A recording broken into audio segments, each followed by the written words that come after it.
今回の動画は既存のローラの使い方を極めることで美しさ、可愛さを最大限に引き出すことを目的としています。今回使うローラはすでに知っている方も多いと思いますが、ジャパニーズドールライクネス、台湾ドールライクネス、コレアンドールライクネスの3つです。なんだ、それか、と思うかもしれませんし、多くの人が使用しているローラですが、少なくとも、この動画を出した時点では、他では公開されていない、一歩踏み込んだ使い方の情報をお伝えできると思いますので、ぜひ、最後まで見てください。また、イラスト生成そのものにおいても、とても重要なポイントになる部分もあります。加えて、後半でローラとプランプとの組み合わせセットも公開します。今回の動画を理解した上で、これを用いれば、必ず魅力あふれたイラストが生成可能になります。では始めます。まず、それぞれのローラの設定値を1から 0.01 までの数字の中からピックアップし、生成したものを説明欄のリンク先にすべて載せてあります。この動画ではそこから重要なポイントを抜き出して説明していきます。すべてをご覧になりたい方はそちらをご覧ください。また、今後、ローラに設定する数値の目安にもなると思うので、活用してください。ではまずは、これを見てください。ジャパニーズドールライクネスの表です。モデルはチルドリミックス V2 を使用しています。赤い枠で囲われた部分は、後で説明しますが、とても重要なポイントになりますので、覚えておいてください。これを見ると、ベースのイラストと比べて、1から 0.3 までは、イラストが変形し始めているのがわかると思います。加えて、精密さが欠けてしまっています。また、これらはベースイラストと同じシード値で固定していますが、ポーズも動いてしまっています。それだけ大きな作用があることを示しています。そのため、あえてその状態を使いたいわけではない限り、使用しない方がいい数字になります。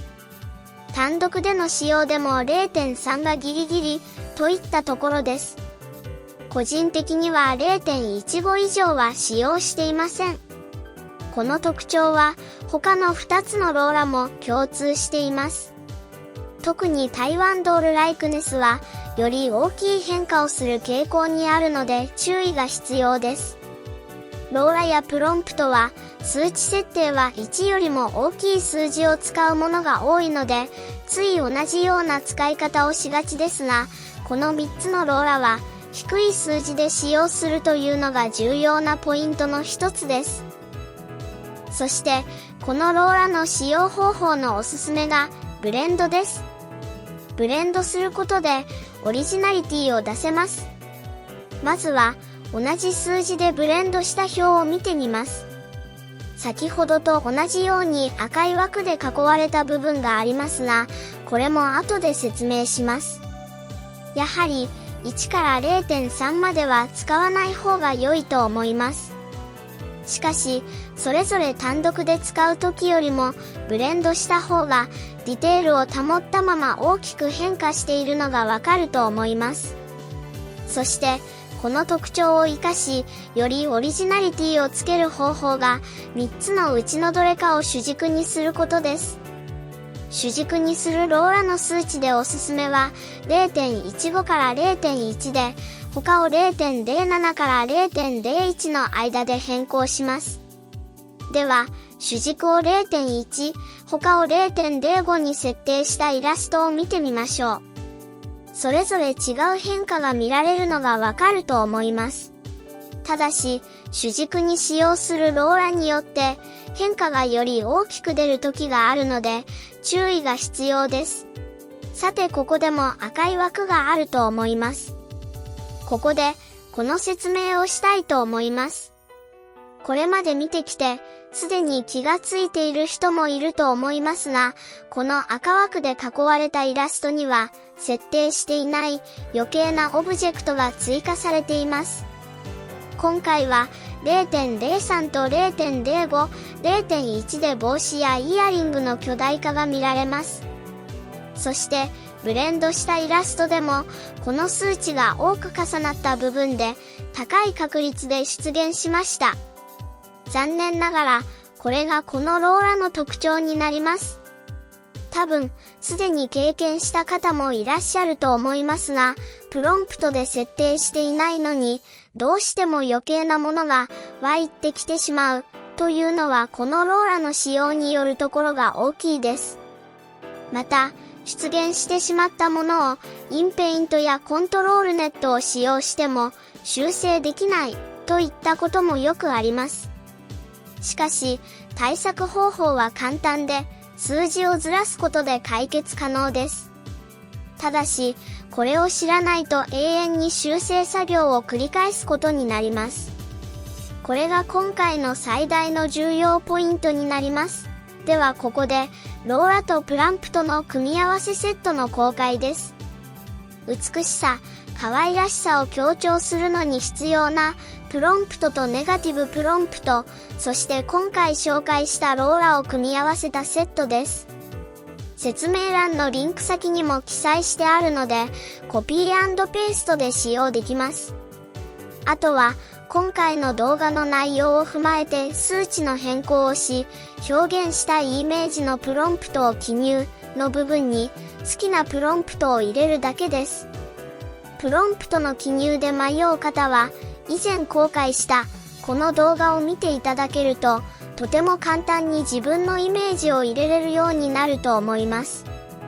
注意点としては、ネガティブプロンプトで2次元イラストを生成する場合は、ペインティングズ、スケッチ図を消去してください。逆に、リアル系イラストを生成する場合は、ディープネガティブは削除して使わない方がいいです。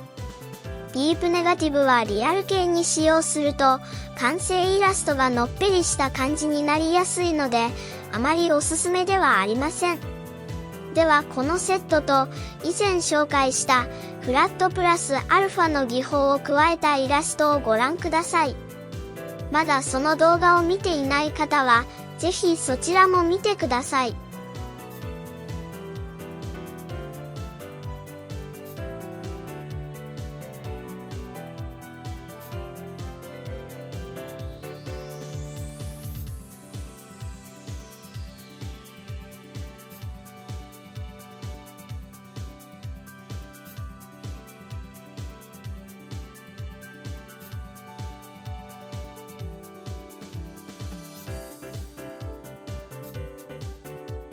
いかがでしたでしょうか？よく使われるローラでも一歩踏み込むことでより洗練された使い方が可能になり、イラストの魅力を上げることができます。また、美しさと可愛さを極めるはシリーズ化する予定なので、ぜひ皆さんチャンネル登録をお願いします。ではまた来てくださいね。